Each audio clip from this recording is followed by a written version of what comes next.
Hi everybody! Not too long ago, I read Magnus Chase. Here is Magnus Chase in a nutshell. So one day, Riordan went on crack and decided, hey, I should write a book about Norse mythology. So then he took more crack and said, I should put Annabeth in the book.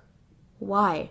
Marketing. Then Rick took even more crack. The book's gonna be about a homeless teenager, a fashionable dwarf with a dead father, a deaf elf with rune magic and a traumatic childhood, and a Muslim with a green hijab that totally clashes with the rest of her look. But that's fine, because it makes her invisible, which totally doesn't resemble any other magical weapons present in the series at all, especially not Annabeth's Yankees cap. Sam also likes crushing windpipes.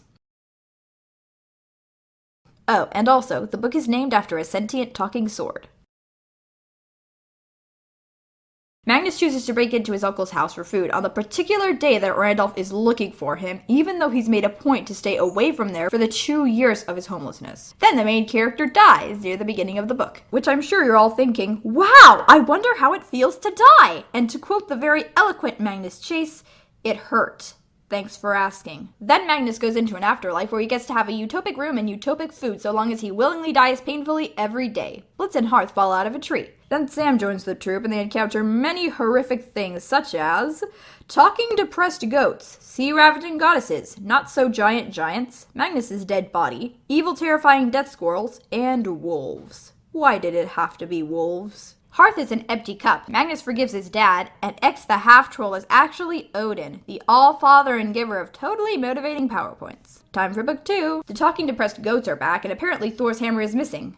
Again. Magnus is a crappy fighter, and Sam has somehow managed to get herself into 2 arranged marriages, despite her full schedule of college life, learning ASL, taking flight lessons, and reaping souls. New character alert. Alex Fierro has just entered floor 19, and he's even harsher than Sam. Or Sam just got soft. Probably both. In fact, Alex is so harsh that the only thing you get to choose is how you'd like to be killed. Your options are decapitation by Garrett, having every single bone in your body broken, the death stare, or getting torn limb from limb by a gender non-conformative statue named Pottery Barn. That technically happens in the 3rd book, but whatever. How's our favorite non-canon couple doing? Great, except for the fact that Blitz spends a lot of the book petrified, and Hearth has a childhood friend who plans on ruining all of Blitzstone's hopes and dreams. Meanwhile, Hearth is visiting his traumatic childhood, stealing from a diapered old dwarf, and writing what he wants to say on a tablet. How is Alex helping? He is throwing ceramic pots at a holograph, specifically Loki's holograph. Oh, and Amir Fadlan's mind may or may not be shattered for eternity, which sucks because where else is Magnus supposed to get his much-needed dose of daily falafel? Sam is piloting a plane, Thor is losing his sanity, and the god who guards the Bifrost loves to take selfies. Skip forward to the wedding. Magnus is treating the whole thing like a spy mission and communicating with Thor through his depressed goat. Sam and Alex have switched places, and once all the marriage formalities are out of the way and Alex is legally married to a giant, the glorious, gory fighting we've all been looking forward to can begin. Hey, maybe we could have started killing these giants before I was legally married to one of them? Professionally speaking, I agree.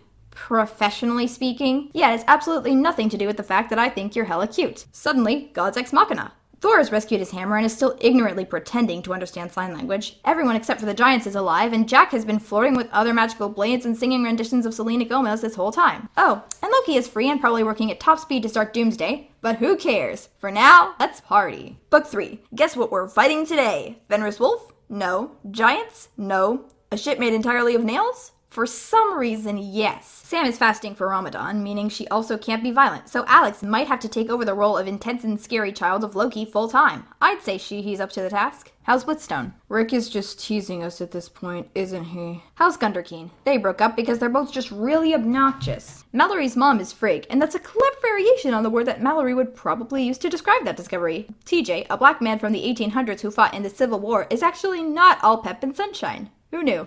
Magnus the Swagness has lost his Swagness hair, which for some reason makes Alex think he's even more attractive. Green hair is a dietary restriction, and Magnus's grandpa explodes. While the whole gang is freezing to death, Alex decides this is the best time to make a move on Magnus. Magnus beats Loki in an insult competition by being a hippie, and everyone makes it out alive. So now, they can all continue to die painfully every day while they wait for Ragnarok and their impending dooms. Happy endings! Alex kisses Magnus again, and for some reason, it took Magnus this long to realize he's unstraight. You are one stupid guy, Magnus. Hey, you can't call him stupid. That's my job. Right, I need to go back to insulting Halfborn.